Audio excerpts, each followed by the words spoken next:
Ladies and gentlemen, This is Gamertag Radio with your hosts, Danny Pena, Paris Lilly, and Peter Toledo.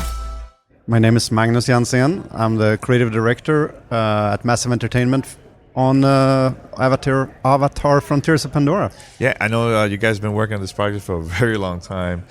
For those that don't know much about the story of this game, tell us a little bit about that. So The story. Go for it. Yeah. This is the story of Avatar Frontiers of Pandora is a brand new creation. It follows a completely new set of characters on the western frontier, which is basically a new continent, a part of Pandora that we haven't seen in the movies. So we created this together with Lightstorm Entertainment, the creators of the movies. So it's really a co-creation where we wanted to expand and go deeper into new areas, and that includes new clans, completely new cultures that you've never seen before. And at the center of the story is you. And you are a child of two worlds. And what that means is that even though you are Na'vi, you're born on Pandora, but you were raised by humans in a secret program where they wanted to create ambassadors. And that means that you've never set foot on Pandora, really. You've never connected to Awa. You don't know anything about your world because the humans basically took you away from that world. And that's how you start the game, by going into Pandora for the first time. So the timeline in this between the movies, is it a prequel? Is it during that time too of the movies or what? Well, it actually takes place at the same time as Avatar: The Way of Water. So it really is when you were taken as a child and enrolled into the ambassador program, as the RDA called it, the euphemism. Yeah. That was before even the first movie. But then as you grew up there, and some events happened, I won't spoil too much, but then when you basically, when the game starts, that is when the RDA comes back, the same way that they come back in Avatar: The Way of Water. They come back again after Jake Sully kicked them out at the end of Avatar 1. But when they come back again, that's where our game starts. So we are at the same timeline as the new movies. Yeah, I mean, the world looks really, really big. And plus, this is first person, right? First person. So how can... if there's places that I would like to check out, that's nearby, because I see a lot of locations up high and low. Is that something where you could do it yourself by climbing? Do you need special items in order for you to get to those areas?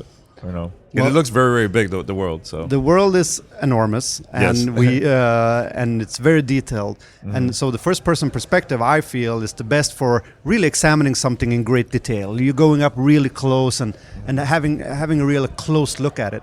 And so that's from the very, very small, intimate scale. But then, as you say, you can see for miles and miles, and you see a distant floating mountain. And, well, to get there, you have the best tool at your disposal, in my mind, which is the Banshee, which is your personal dragon, or Ikran, as the Na'vi call it. So you will find and bond for life with your own personal dragon, the Banshee. And with that one, you can fly anywhere. Anywhere you see, you can fly, jump off anywhere. You can go anywhere, at your heart's desire. And that's the strength of the open world, and that's the strength of the Snowdrop engine and the world we've created. And it's all about that freedom for you to decide where to go on Pandora, which is where the games shine compared to the movies. And I know this is 2-player co-op.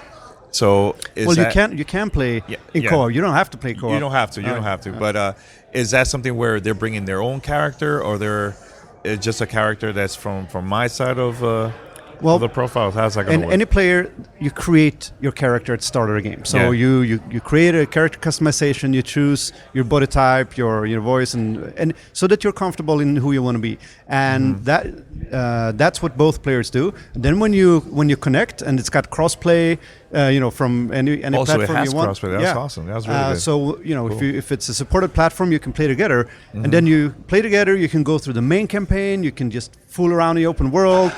Anything you want to do, and then when you go your separate ways, all the progress is saved, and you can just keep on playing, if on your own if you don't want to continue in co-op. I love taking my time, like games like this, doing side quests. What type of side quests are we gonna get to see in this game? if I want to take a break from the story? Well, there's all kinds, and I think one of the best parts of really the optional content with it's up to you if you want to engage with this.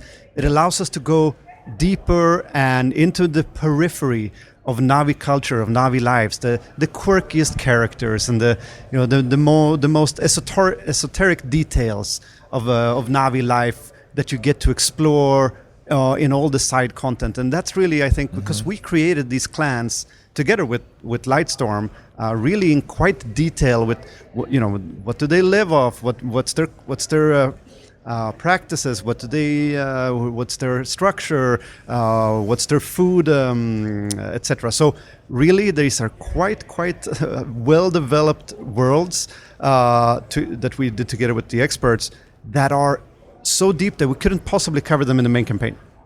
I noticed during the presentation you showed a couple locations, and I noticed the environment is different, weather is different. Is that going to affect your character based on, let's say the area is maybe too cold or hot, or how's that going to be for that?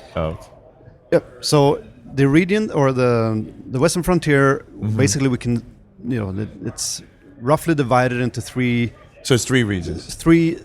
I mean, there's lots of sub-biomes, and even the region has great variety within it. But really, from a top, a 10,000-foot view, which is probably, as high as you can fly, but it's 3 regions. And there, yes, there is a big difference in how it feels and even in gameplay. This was a big, important thing for us. It's not just like a visual refresh when you come to a new region. Because in addition to it having new flora, new fauna, which in itself changes the gameplay, the new clans, which once again, new characters, new gameplay. But yeah, the environment itself, when you get to the upper plains, it's much windier. It's big open country, the rainforest, it's quite, you're under the canopy a lot of the time. It's when you get to the what we call the upper plains, which is grasslands country, big sky country, the winds are much more prevailing. You can, if you fly your Banshee there, you get these wind boosts that you don't get anywhere else in the other regions, because this is the windy region. So that would affect your flying too, right? If the wind get really rough.